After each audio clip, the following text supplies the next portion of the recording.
Hello guys, welcome to my YouTube channel. My name is Harjeet Kaur. हम कर रहे हैं लूसेंट जीके के ऑब्जेक्टिव क्वेश्चंस, जिसमें हमारा इन्वायरमेंट चल रहा है और इसके पहले के 100 क्वेश्चंस हम ऑलरेडी डिस्कस कर चुके हैं। आज हम शुरू करेंगे क्वेश्चन नंबर 101 से। क्वेश्चन है, a study of meadow ecosystem reveal the following trophic relationship. Meadow ecosystem की दे रखी है, स्वीट क्लवर है, उनको कौन खा रहा है? ग्रास हॉपर्स को टोड्स खा रहे हैं और टोड्स को स्नेक्स खा रहे हैं। तो इसमें बताना है कि प्राइमरी प्रोड्यूसर्स कौन से हैं इन चारों में से। तो इसमें प्राइमरी प्रोड्यूसर कौन होएगा? स्वीट क्लवर होएंगे। ये प्रोड्यूसर्स आ जाएंगे, स्वीट क्लवर्स। प्राइमरी प्रोड्यूसर बोल लो या प्रोड्यूसर्स बोल लो। तो और ये जो ग्रास हॉपर्स है ये क्या है? ये प्राइमरी कंज्यूमर्स आ जाएंगे। टोड्स क्या हो गए? Secondary consumers. और स्नेक्स क्या हो गए? Tertiary consumers. राइट। तो स्वीट क्लवर क्या है? ये बेसिकली प्रोड्यूसर्स है। तो आंसर आ जाएगा option A. Next, which of the following is an example of secondary succession. Secondary succession क्या होता है? अब सेकेंडरी सक्सेशन से पहले एक टर्म आती है जिसका नाम है प्राइमरी सक्सेशन।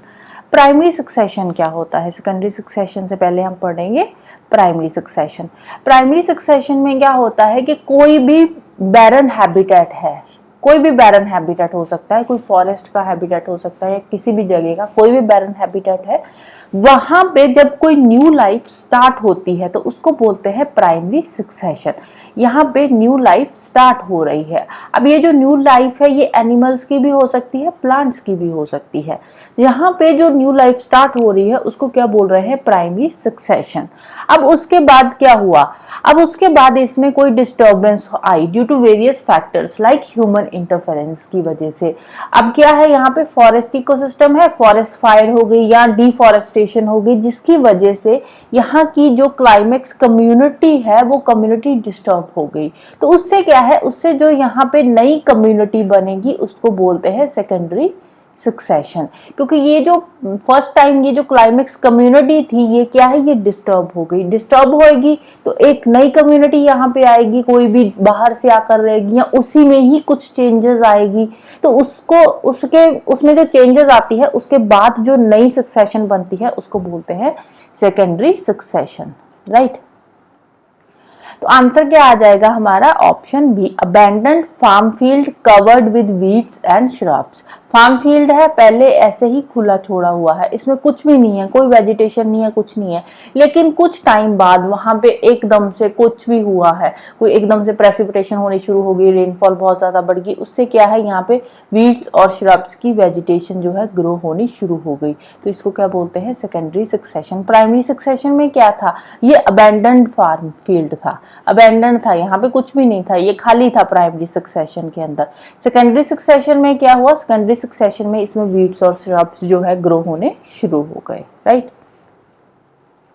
नेक्स्ट है, which type of succession would probably result after a prescribed burn of mature jack pine in northern Michigan. अब नदर्न मिशिगन में क्या था? ये जो मैच्योर जैक पाइन है ये क्या है? ये वहाँ की क्लाइमेक्स कम्युनिटी थी, वहाँ की जो प्राइमरी सक्सेशन हुई थी उसके बाद ये मैच्योर जैक पाइन्स वहां पे ग्रो हुए थे प्राइमरी सक्सेशन के टाइम पे। अब क्या हुआ? वहां पे फॉरेस्ट फायर हुई, फॉरेस्ट फायर होने की वजह से क्या हुआ? ये जो मैच्योर जैक पाइन्स थे ये इनको क्या हुआ? नुकसान हुआ। इसके बाद जो नई वेजिटेशन यहाँ पे या इनमें जो चेंजेस आएगी तो वो क्या होएगा? वो होएगा सेकेंडरी सक्सेशन। नेक्स्ट है, what is the term for maximum number of individuals that an area can support indefinitely. Maximum number of individuals जब कोई एरिया सपोर्ट करता है तो उस टर्म को क्या बोलते हैं? उसको बोलते हैं कैरिंग कैपेसिटी। आंसर आएगा ऑप्शन बी। नेक्स्ट है, which of the following represents the most complex level. Most complex level कौन सा इन चारों में से? तो वो है इकोसिस्टम। क्योंकि इकोसिस्टम के अंदर क्या हो रहा है? ऑर्गेनिजम्स, एक तो ऑर्गेनिज्म के साथ इंटरेक्ट कर रहा है, दूसरा ये ऑर्गेनिज्म अपने जो इमीडिएट इन्वायरमेंट है उसके साथ भी इंटरेक्ट कर रहा है। तो इसमें जो इंटरेक्शन है ऑर्गेनिज्म की, ऑर्गेनिजम्स के साथ भी हो रही है और इन्वायरमेंट के साथ भी हो रही है, तो इसीलिए ये कॉम्प्लेक्स हो जाता है थोड़ा सा। नेक्स्ट है, which of the following list includes only abiotic environment factors. First की बात करें फूड फूड बायोटिक में आता है, फूड एबायोटिक में नहीं आता, ये बायोटिक में। फूड हो गया, ऑर्गेनिजम्स हो गए, ये क्या है, ये बायोटिक इन्वायरमेंटल फैक्टर्स है। बाकी टेम्परेचर, फायर, वुड, ये सारे के सारे एबायोटिक है। नेक्स्ट है सॉइल मिनरल्स, एबायोटिक है। ऑक्सीजन लेवल एबायोटिक है, लाइट एबायोटिक है, बट प्रीडेटर जो है अगेन ये बायोटिक हो गया। नेक्स्ट विंड एबायोटिक है, रेनफॉल भी एबायोटिक है, टेम्परेचर भी और सॉइल मिनरल्स भी एबायोटिक है। तो आंसर आ जाएगा हमारा ऑप्शन सी, राइट। तो डी में देखिए, डी में कॉम्पिटिटर्स, प्रीडेटर्स दो हो गए बायोटिक। नेक्स्ट है in white tail deer population in Michigan individuals most often show a dash pattern of dispersion. ये जो व्हाइट टेल डियर पॉपुलेशन है मिशिगन में, इसमें ये जो व्हाइट टेल डियर है इनका पैटर्न क्या है डिस्पर्शन का, तो इनका रैंडम पैटर्न है डिस्पर्शन का। तो आंसर आएगा ऑप्शन डी। नेक्स्ट है all the organisms living in a particular area makeup. कोई भी ऑर्गेनिज्म किसी एक पर्टिकुलर एरिया में रह रहा है तो उसको क्या बोलते हैं, उसको बोलते हैं बायोलॉजिकल कम्युनिटी। तो आंसर आएगा ऑप्शन सी। नेक्स्ट है organisms trophic level refers to. Trophic level क्या होते हैं, ट्रॉफिक लेवल में जैसे प्रोड्यूसर्स हो गए, उसके बाद प्राइमरी कंज्यूमर्स, फिर आ जाएंगे सेकेंडरी कंज्यूमर्स, टर्शियरी कंज्यूमर्स, ऐसे आगे आगे ये ट्रॉफिक लेवल्स बढ़ते जा रहे हैं। तो अब इसमें क्या है, प्रोड्यूसर्स को कौन कंज्यूम कर रहा है, प्राइमरी कंज्यूमर्स। प्राइमरी कंज्यूमर्स को कौन कंज्यूम कर रहा है, secondary consumers. In secondary consumers को कंज्यूम कर रहे हैं टर्शियरी कंज्यूमर्स। सिंपल सी एक डेफिनेशन बता रही हूँ। तो ये क्या है, इसमें हमें हर एक ट्रॉफिक लेवल पे क्या पता चल रहा है कि ये जो प्राइमरी कंज्यूमर्स है या सेकेंडरी कंज्यूमर्स है ये क्या खा रहे हैं, इनका फूड क्या है, तो वो ट्रॉफिक लेवल डिस्क्राइब करता है। तो आंसर आ जाएगा option C, what it eats. Next है the niche of an animal is best defined as. Niche क्या होती है किसी भी एनिमल की, निच होती है जिस हैबिटेट में एनिमल रह रहा है उस हैबिटेट के अंदर जो स्पेसिफिक प्लेस है किसी एनिमल की, उस स्पेसिफिक प्लेस को बोलते हैं उसकी निच। आंसर आ जाएगा option D, the specific place within the habitat where the animal lives. Next, a lichen is actually composed of two organisms, fungus and algae. They depend on each other for their survival. The most specific term that describe their relationship. अब देखो fungi और algae दोनों अपने survival के लिए एक दूसरे पे डिपेंडेंट है, मतलब दोनों एक दूसरे से बेनिफिट ले रहे हैं। तो ये कौन सा रिलेशनशिप हो गया, ये हो गया म्यूचुअलिज्म। पैरासिटिज्म में क्या था, एक को बेनिफिट हो रहा है दूसरे को हार्म हो रहा है। कमेंसलिज्म में एक को तो बेनिफिट हो रहा है दूसरा अनअफेक्टेड है, उसको ना हार्म हो रहा है ना बेनिफिट हो रहा है। सिम्बायोसिस में क्या होता है, सिम्बायोसिस में होता है दोनों स्पीसीज एक दूसरे का एडवांटेज ले रही है लेकिन उन पे डिपेंडेंट नहीं है। म्यूचुअलिज्म में ये फंगस और एल्गा ये डिपेंडेंट है, सिम्बायोसिस में दोनों एक दूसरे का एडवांटेज ले रही है स्पीसीज। नेक्स्ट है the term used for the conservation of ecosystem and natural habitats and the maintenance and recovery of viable population of species in their natural surrounding is। अब देखो यहाँ पे जो कंजर्वेशन हो रही है ना, वहीं के नेचुरल हैबिटेट में कंजर्वेशन हो रही है, वहीं पे पॉपुलेशन की रिकवरी हो रही है जहाँ पे पॉपुलेशन रह रही है नेचुरल सराउंडिंग के आसपास ही। तो ये वाली कंजर्वेशन कौन सी होती है, इन सिटू कंजर्वेशन। क्योंकि इन सिटू कंजर्वेशन में क्या है कि जहां पे पॉपुलेशन रह रही है वहीं पे उनको कंजर्व किया जाता है। अगर उनको वहां पे कंजर्व ना करके किसी दूसरी जगह ले जाकर कंजर्व कर रहे हैं तो उसको बोलते हैं x situ conservation. For example किसी जू में जाकर रख रहे हैं, वहां पे उनको कंजर्व कर रहे हैं, तो वो क्या हो जाएगा, एक्स सिटू कंजर्वेशन। नेक्स्ट है Project Tiger, a program to maintain a viable population of tigers in the country and to chalk out area for their habitat are launched in the year। check out area, ये question में थोड़ी सी mistakes है।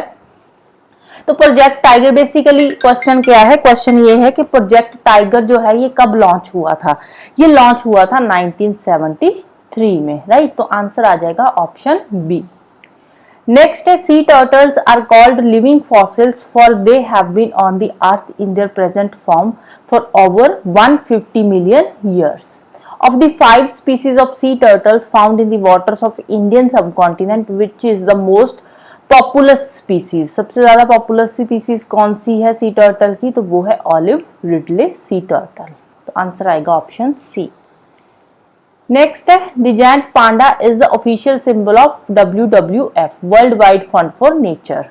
अब ये जो world wide fund for nature है, इसका symbol क्या है, ये कुछ इस तरह का है। इसमें ये जो एनिमल बना हुआ है, क्या बना हुआ है, कौन सा एनिमल है, ये पांडा है। और ये पांडा जो है ये कौन सी कंट्री का है, इंडेमिक एनिमल है, ये है चाइना का। तो आंसर आएगा ऑप्शन ए। नेक्स्ट है द गिर forest was declared a protected area to ensure the safety of this animal and to protect its last habitat. The forest in Gujarat is famous for. Gujarat के forest, ये जो specially अगर हम गिर forest की बात करें स्पेसिफिकली, तो ये किसके लिए फेमस है, ये है एशियाटिक लाइन के लिए फेमस है। ये रहा एशियाटिक लाइन। नेक्स्ट है an endangered animal the elephas maximum.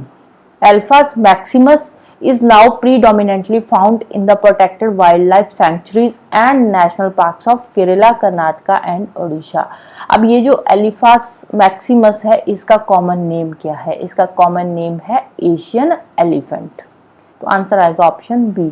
Elephant, एलिफास तो नाम से थोड़ा सा आइडिया तो हो ही जाता है। नेक्स्ट चलते हैं, one of the following bird species was thought to be extinct but has been rediscovered in India by the BNHS Bombay Natural History Society in 2002। कौन सी स्पीसीज है, ये आउल की स्पीसीज है जिसका नाम है फॉरेस्ट ऑवलेट। तो आंसर आएगा ऑप्शन सी।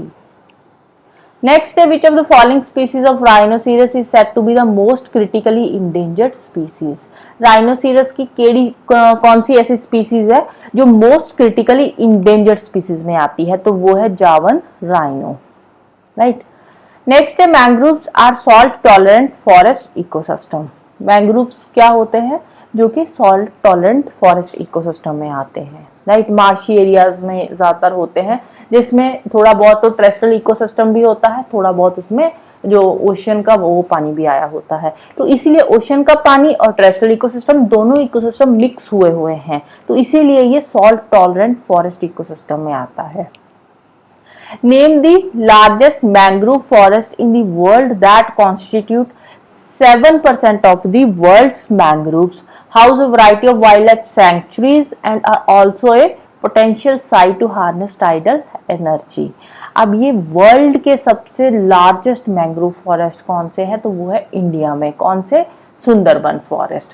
जो सुंदरबन फॉरेस्ट है इंडिया में, सुंदरबन मैंग्रोव फॉरेस्ट है, वेस्ट बंगाल में पड़ते हैं, तो वो है वर्ल्ड के लार्जेस्ट मैंग्रोव फॉरेस्ट। तो आंसर आ जाएगा option A, right. So this is all about today. जाने से पहले वीडियो को लाइक कर देना, शेयर कर देना और चैनल को सब्सक्राइब कर लेना। Thank you, bye bye and have a nice day.